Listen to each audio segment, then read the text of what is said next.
So what's the real difference between just a group of people and a truly elite team? That's exactly what we're digging into today. We're going to look at 4 incredible true stories where teamwork made the impossible, well, possible. Let's dive in. You've probably heard this proverb before, right? It just gets right to the heart of everything. It's this powerful reminder that, yeah, going solo might feel faster in the moment, but if you want to achieve something that lasts, if you really want to go the distance, you have to do it together. It's the difference between a sprint and a marathon, and it's the big idea we're going to keep coming back to. Okay, so what does it actually take for a team to go far? Well, we've boiled it down to 4 key ingredients, and each one has an amazing story behind it. We'll look at how a clear goal united 100 students, how some seriously brutal challenges created an unbreakable team of women, why the world's best rescuers put the mission before any medals, and, finally, what happens when trust becomes a literal lifeline. All right, first up, the Student Voice Team. Now, this was started by a teenager, Andrew Brennan, who just saw a really obvious problem. Students didn't have any say in their own education. And his team's success? It just perfectly illustrates our first principle, the incredible power of having one single, clear goal. I mean, think about it for a second. Trying to coordinate 100 people is a huge task. But what kept them all pulling in the same direction was this one powerful mission. Every single person knew exactly what they were fighting for, to make sure the people actually in the classroom for 35 hours a week, the students, had a say in what worked and what didn't. That one clear objective focused all their energy. So what can a team of students with a laser-focused goal actually get done? Yeah, what's the real-world result of all that energy? $14 million. They successfully fought for and secured $14 million in new financial aid for low-income students. Now that is the power of a clear goal. A clear goal is absolutely crucial, no doubt. But some teams, they're forged in fire. They're built through shared hardship. And for our second principle, we're heading over to Zimbabwe to meet this extraordinary group of women called the Akashinga.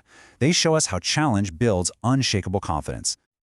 So the Akashinga, which literally means the brave ones, are an all-female conservation team.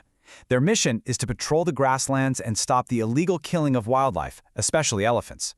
What's really interesting is that their founder specifically recruited women from difficult backgrounds because he believed they had the grit and determination to make a real difference.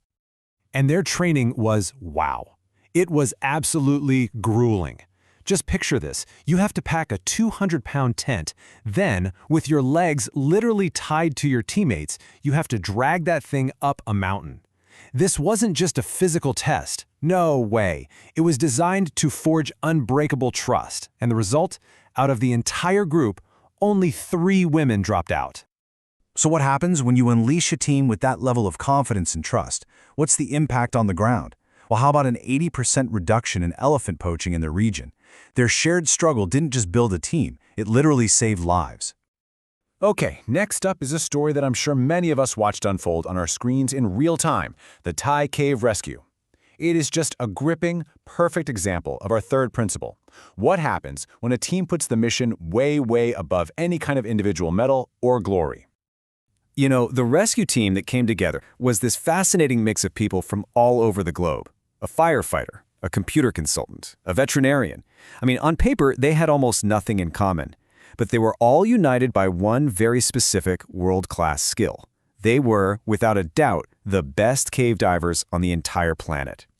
And the situation they were walking into was just beyond desperate.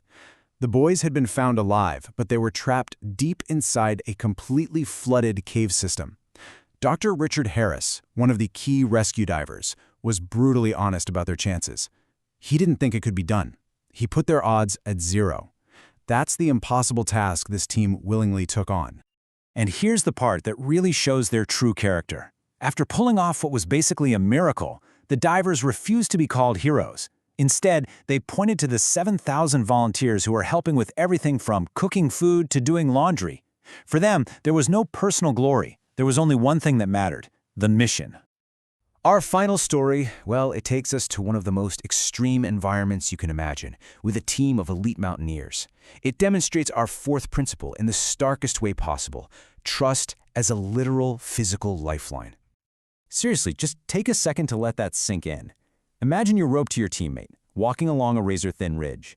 If they slip and fall off one side, The only way to save them is for you to instantly jump off the opposite side to act as a counterweight. That is the absolute depth of trust we are talking about.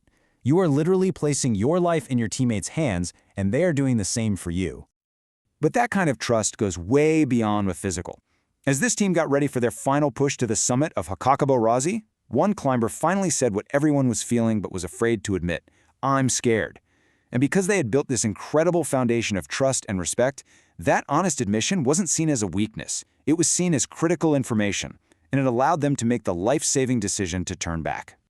So let's do a quick recap of what we've seen here. The Student Voice team used a clear goal to get real policy change. The Akashinga built confidence through intense challenge and cut poaching by 80%. The Thai cave rescuers were totally mission-focused and saved every single person. And the Myanmar mountaineers used their unbreakable trust to avoid a fatal disaster.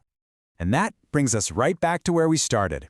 The Myanmar team, they didn't reach the summit, but their teamwork got them all home safely. And that just connects so perfectly to that opening proverb. Going fast might get you to the peak, but it's going together that ensures you all make it back. So as we wrap this up, the real question isn't just about what made these teams so great. It's about what could make your team great. You know, whether it's at work, in your community, or even with your family. Which one of these principles could be the game changer that helps your team truly go the distance?